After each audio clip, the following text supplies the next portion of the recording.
Hello everyone, I am Surrendal the Awesome, and I'm back, and I'm ready to look at some more r/insane people Facebook. But before I get started, make sure to like, comment, subscribe, and if I can't convince you, perhaps this picture of my cats will convince you. And, random fact about my cat society is that they are pretty certain that Elon Musk was the leader of Germany during World War II. And yes, I'm meaning that Germany. And also before I get started, don't forget to check out my other channel, Sir and a Lot Reviews, where I do video game, movie, and show reviews, and I'll leave a link in the description down below. And, without further ado, let's get to this.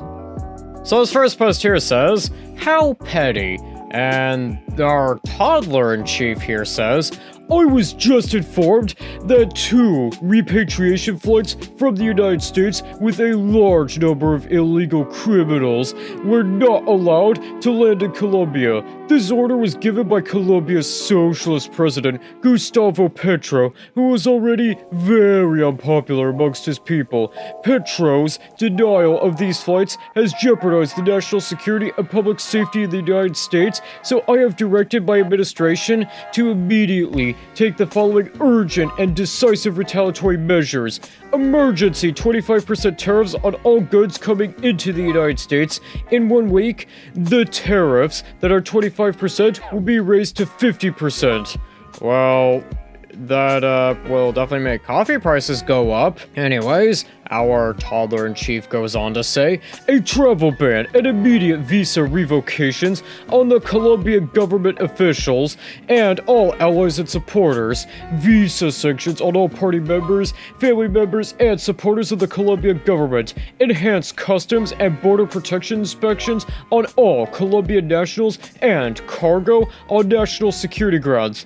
IEEPA, Treasury, banking, and financial sanctions to be fully imposed. These measures are just the beginning. We will not allow the Colombian government to violate its legal obligations with regard to the acceptance and return of the criminals they forced to the United States." Okay, the fact that this guy has been in office for only a week and he's already doing this. Why did we decide to put this guy back in charge? And this is probably going to get a special out of 50. This is only the beginning of what is going to be a very long 4 years. And this next post here says, "A simple internet search would show that this is false information, but people are believing it on Facebook. And also, in some certain cases of a certain disease or disorder having increased, not because of an increase in the disease or disorder, but an increase in screening and proper diagnosis." And this person here says, "This is why we need to be praying that RFK Jr. gets confirmed. Disease or disorder increase since 1990. ADHD, 819%. Alzheimer's, 299%. Autism, 2,094%. Bipolar disorder in youth, 10,833%. I'm gonna be skipping a lot of these here. Depression, 280%. Diabetes, 305%. Asthma, 412%. Autoimmune disorders in general, 1,600%. Food allergies in children, 377%.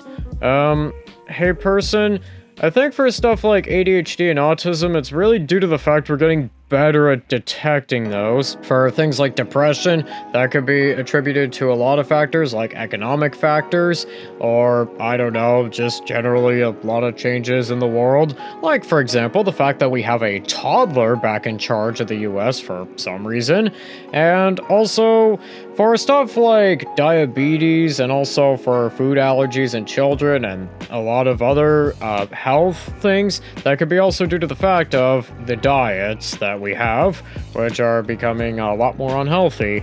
And for this person, I'm gonna probably give this person like a 50 out of 50.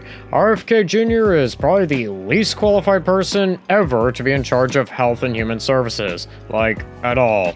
That would be like my cat being in charge of world history. He quite literally believes that he is the one who built the Taj Mahal, so there's that. And this next post here says, "Still defending this?"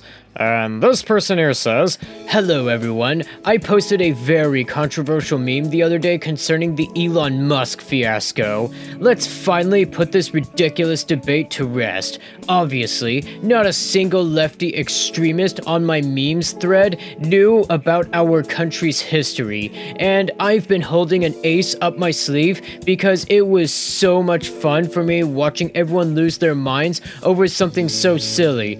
Oh, I know exactly what you're talking about here, my friend, and there's a reason why we don't do that anymore. Anyways, this person goes on to say, "I would now like to introduce you all to real American history with the United States Pledge of Allegiance. If anyone would like to educate themselves, I'll gladly push them in the right direction. Please Google the Balamani Salute 1942. Checkmate, liberal crybabies."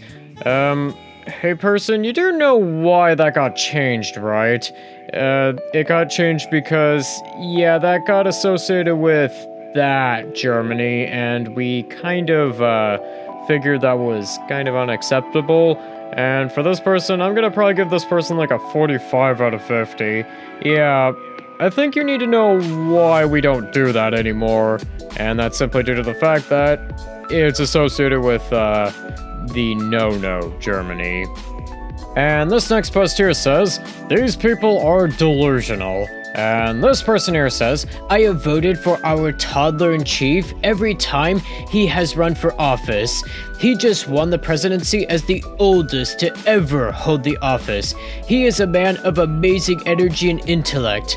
Hey person, I have a kitten who has 3 legs, a death wish, 1/65th of a brain cell, and this constant expression on his face, like, lights are on but nobody's home, and, you know, I think that he has more of an amazing intellect than our toddler-in-chief will ever have.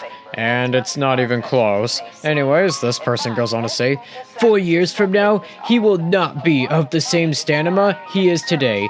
Aging brings decline in multiple areas of our person. We have just experienced the sad, tragic, and unfortunate consequences of senility in a leader. Joe should have never been president. He endangered our country and will be remembered as the most inept president in American history." Yeah, I think our toddler-in-chief will probably be remembered as that.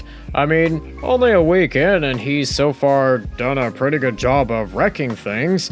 And for this person, I'm gonna probably give them like a 45 out of 50. Also, it's incredibly hypocritical considering the fact our toddler-in-chief is the oldest toddler to ever be elected, and to ever be sworn in. And I think with that, that's gonna do it for today. Don't forget to like, comment, subscribe, and I'll see you in the next one.